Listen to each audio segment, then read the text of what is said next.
Assalamualaikum warahmatullahi wabarakatuh. Perkenalkan, nama saya Siska Wulandari, kelas 12 MIPA 4 SMA Negeri 1 Pangandaran.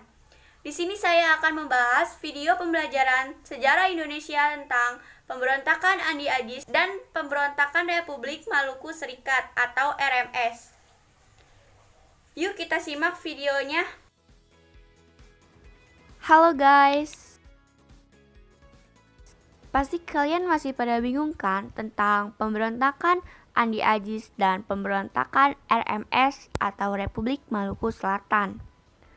Daripada kalian bingung, yuk mari kita bahas bersama-sama. Pada tahun 1948 sampai 1965, Indonesia sudah merdeka. Tetapi Indonesia tidak lepas dari ketegangan-ketegangan antara kelompok masyarakatnya. Pada saat itu terjadi konflik kepentingan atau vested interest. Konflik kepentingan merupakan terbentuknya negara serikat atau RIS yang kemudian pemerintah Indonesia mengambil kebijakan untuk kembali ke bentuk negara kesatuan masing-masing. Awalnya Indonesia merupakan negara federasi loh. Tetapi setelah agresi militer kedua, Indonesia berubah menjadi negara federal atau negara boneka Belanda, yang termasuk ke negara boneka Belanda yaitu ada negara Pasundan dan negara Indonesia Timur, dan ada beberapa lainnya. Dari kebijakan tersebut, ternyata ada beberapa wilayah di Indonesia yang tidak setuju. Salah satunya yaitu wilayah Maluku. Maluku termasuk ke dalam negara Indonesia Timur. Kebijakan pemerintah pusat tersendiri kadangkala membuat kelompok-kelompok tersebut merasa dipinggirkan. Sebab itu, terjadilah pemberontakan Andi Agis dan pemberontakan Republik Maluku Selatan atau RMS. Latar belakang pemberontakan Andi Agis. Pemberontakan Andi Agis merupakan upaya perlawanan yang dilakukan oleh Andi Agis, yaitu seorang mantan perwira KNIL. Kala itu ia berusaha untuk mempertahankan keberadaan negara Indonesia Timur atau NIT, karena enggan bergabung dengan NKRI. Pemberontakan ini terjadi di ujung Padang, Makassar pada 5 April 1950. Diawali dengan konflik Sulawesi Selatan pada bulan yang sama. Konflik ini terjadi karena adanya ketegangan antara masyarakat yang pro-federal dan yang anti-federal. Sehingga pada 5 April 1950, pemerintah Indonesia mengutus pasukan TNI dari Jawa untuk mengamankan daerah tersebut. Tetapi kedatangan TNI ini dianggap mengancam kelompok masyarakat yang pro-federal. Akhirnya, masyarakat yang pro-federal ini bergabung di bawah komando Andi Agis dan membentuk pasukan bernama Pasukan Bebas. Tujuan pemberontakan Andi Agis yaitu untuk mempertahankan NIT. Dalam aksinya, Andi Agis tidak bergerak sendiri, tetapi dibantu oleh Sultan Hamid II dalam pemberontakan APRA dan Belanda. Pemerintah tidak tinggal diam.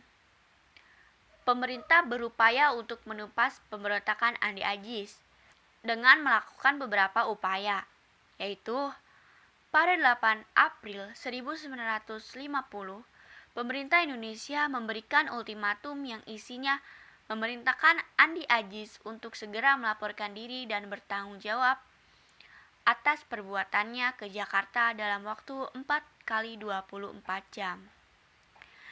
Andi Agis diperintahkan untuk menarik semua pasukannya dan menyerahkan semua senjata, serta membebaskan para tawanan. Nyatanya, semua ultimatum di atas tidak dipenuhi oleh Andi Agis. Untuk itu, pemerintah Indonesia pun mengirim pasukan TNI di bawah pimpinan Kolonel Alex Kawilarang. Pertempuran pun terjadi pada tanggal 26 April 1950. Dalam waktu singkat, pemberontakan ini berhasil ditumpas oleh TNI di bawah pimpinan Kolonel Alex Kawilarang.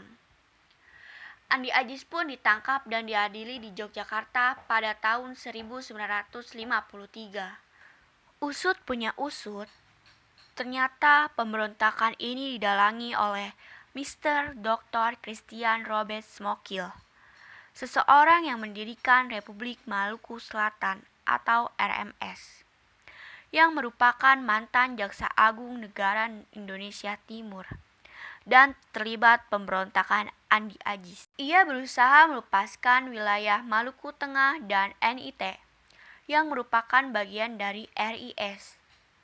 Pemerintah awalnya mengatasi masalah ini dengan cara berdamai, yaitu dengan mengirim misi perdamaian yang dipimpin Dr. Leimena. Namun, misi mengalami kegagalan. Akibatnya, pemerintah melakukan operasi militer untuk membersihkan gerakan RMS dengan mengarahkan pasukan dalam gerakan operasi militer atau GOM 3 yang dipimpin oleh Kolonel Alex Kawilarang.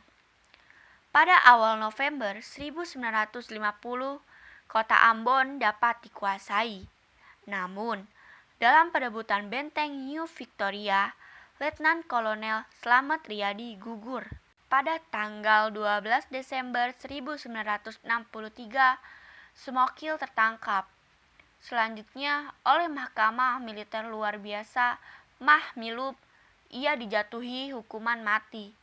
Sisa-sisa pengikutnya lari ke Belanda. Nah, gimana guys pembahasan video sejarah Indonesia? Pastinya sangat bermanfaat dong untuk menambah pengetahuan kita.